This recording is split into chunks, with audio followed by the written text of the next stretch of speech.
लोकशाहीचा बुलंद आवाज, रिपब्लिकन वार्ता, महाराष्ट्र। मुख्यमंत्री साहेब आमच्या जयतखेड गोकुळवाडी गावाला पाकिस्तानात टाकले का? येत्या निवडणुकीत मतदानावर बहिष्कार टाकणार, संतप्त गावकऱ्यांची प्रतिक्रिया। मुख्यमंत्री साहेब आमच्या जयतखेड गोकुळवाडी गावाला पाकिस्तानात टाकले का? येत्या निवडणुकीत मतदानावर बहिष्कार टाकणार, संतप्त गावकऱ्यांची प्रतिक्रिया। या गावाला कोणी वाली आहे का? कन्नड तालुक्यातील गोकुळवाडी हे गाव रस्त्याअभावी लगभग 40 वर्षापासून वंचित असून कन्नड येथील जैतखेडा गोकुळवाडी गाव लगभग 800 लोकांच्या वस्तीचे असून येथे नसलेल्या रस्त्याअभावी नागरिकांची फार दुरावस्था होत आहे। स्थानिक लोकांचे म्हणणे आहे की तब्बल 40 वर्षे उलटूनही आमच्या गावाला रस्ता नाही। येथील नागरिक हैराण असून जाण्या येण्यात विद्यार्थ्यांना शाळेत जाण्यास प्रचंड त्रास सहन करावा लागत आहे। लगभग महाराष्ट्रात कन्नड तालुक्यातील गोकुळवाडी या गावाची अशी दुरावस्था आहे। स्थानिक राजकारणी मंडळी नुसते आश्वासन देऊन सोडून देतात व निवडणुकीपुरते येतात असे नागरिकांचे म्हणणे आहे। काय हे गाव महाराष्ट्राच्या पलीकडे आहे? माननीय मुख्यमंत्री साहेबांनी या गोष्टीकडे लक्ष देऊन येथील नागरिकांच्या समस्या सोडवाव्या अशी गावकऱ्यांकडून प्रतिक्रिया येत आहे। काय झालं होतं तुमचं, काय समस्या झाली? सर काय झालं, हे पाणी ना अजून 5000 तलाव भरण्याला अजून टाईम आहे, म्हणजे याच्या सांडूतून पाणी जायला अजून वेळ आहे। ज्यावेळेस हा माझा हात आहे का इथपर्यंत, ज्यावेळेस या पुलावर पाणी येईल त्यावेळेला याच्या सांडूतून पाणी निघतं, म्हणजे अजून अर्ध भरलेलं आहे हा 5000 तलाव। तर ज्यावेळेस इथपर्यंत पाणी येतं त्यावेळेस आम्ही मोटरसायकल काय गाडी काय आता आम्ही इथून काय टाकू शकतो? बैलगाडी ट्रॅक्टर काहीच टाकू शकत नाही, पायी येऊ शकत नाही, आणि याच्याशिवाय आम्हाला पर्यायच नाही बाहेर जाण्यासाठी। तर त्यावेळेला आमचं काय 3 महिने 4 महिने समजा आम्हाला इकडेच राहावं लागतं, म्हणजे ह्या जैतखेडा गावापासून वंचितच राहतो आम्ही, कारण तिथपर्यंत जाण्याचं म्हणजे इथं आता आणि बारिश अशी असल्यामुळे हे भरणारच।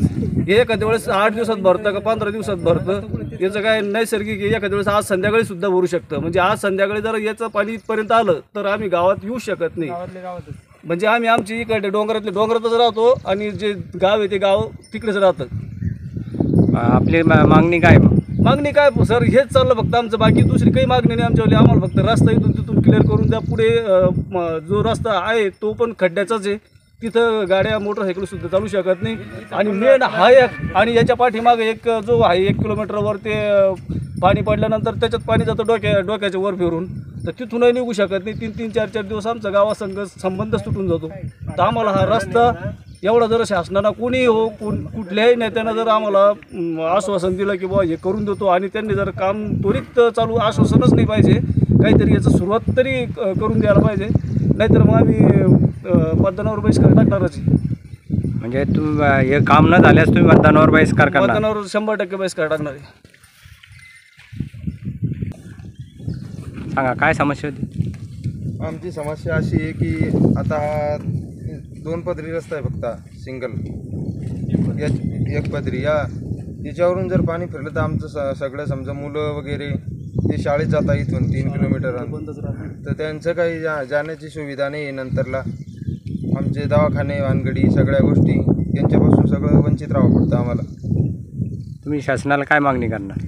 शासनाला त्यांनी फक्त रस्त्याचं काम करून द्यावं, न झाल्यास आम्ही बहिष्कार टाकणार आहोत। कशावर? रस्ते मतदानावर मतदान करणार नाही समजा? नाही। हे जो आमचं एक धरण आहे याची लेवल फक्त आत्ता आहे, याची लेवल ज्यावेळेस होते तर डोक्याच्यावर एवढं पाणी राहतो। जिथून जर गाडी आणली तुम्ही सांगा एवढं असतं तर गाडी इकडे टाकणार इकडं, तेच कळणार नाही। जो नवीन माणूस आला एक दिवस, माझे अनिल भाऊ आले होते, त्यांना माहीतच नाही, तर सर त्यांना गाडी टाकली, तिथं पडले होते ते, तर वाचले सर ते, नाही तर वाहून गेले असते पाण्यामध्ये। एवढी बेकार कंडिशन आहे, जर लहान मुलं जर याच्यातून वाहून गेलं तर काय करणार? एवढं लांबून यावं लागतं सर। जर आमचं हे रस्त्याचं काम नाही झालं बहिष्कार टाकणार आहोत।